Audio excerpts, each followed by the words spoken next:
দেশে ১৫ বছর ও তদূর্ধ্ব জনগোষ্ঠীর মধ্যে তামাক ব্যবহার করেন ৩৫.৩% মানুষ। নানা কঠিন রোগে আক্রান্ত হয়ে প্রতি বছর ১,৬১,০০০ মানুষ মৃত্যুবরণ করেন। এর মধ্যে ১২ লাখ মানুষ কর্মক্ষেত্রে, পাবলিক প্লেস, গণপরিবহনে প্যাসিভ স্মোকিং বা পরোক্ষ ধূমপানের শিকার হন। ২০২৪-এ বিশ্ব স্বাস্থ্য সংস্থা WHO এর প্রকাশিত গবেষণা ফলাফলে দেখা গেছে, ঢাকার আশেপাশে স্কুল কলেজে পড়া ৯২% শিশু কিশোরের মুখের লালায় উচ্চমাত্রায় নিকোটিন পাওয়া গেছে।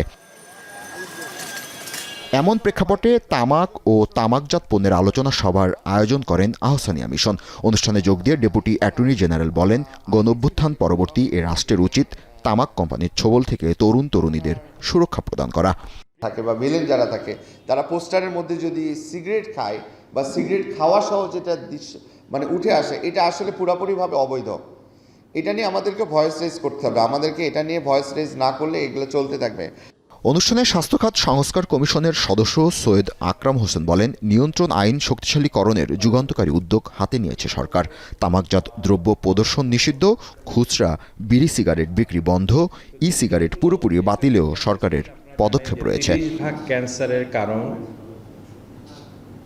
তামাক, ৩০% ক্যান্সারের কারণ তামাক।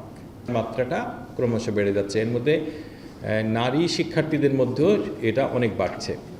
দেখা গেছে 2022 সালে যে টোবাকো অ্যাটলাস আছে, সেখানে বাংলাদেশের তামাকের যে অর্থনৈতিক ক্ষতি সেটা মিলিয়ে মুদ্রাস্ফীতি সমন্বয়ে স্বাস্থ্য খাতের ব্যয় এবং উৎপাদনশীলতাকে ছাড়িয়ে গেছে।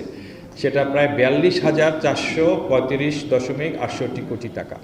দেশে তামাক ব্যবহারকারী সংখ্যা 4,13,00,000। আরও প্রায় 2.5 কোটি ব্যক্তি তামাকজাত পণ্য সেবন করে। বিভিন্ন গবেষণা অনুযায়ী দেশে বছরে তামাকের কারণে অর্থনৈতিক ক্ষতির পরিমাণ অন্তত 30,000 কোটি টাকা। জাবেদ আবদুল্লাহ, এখন, ঢাকা।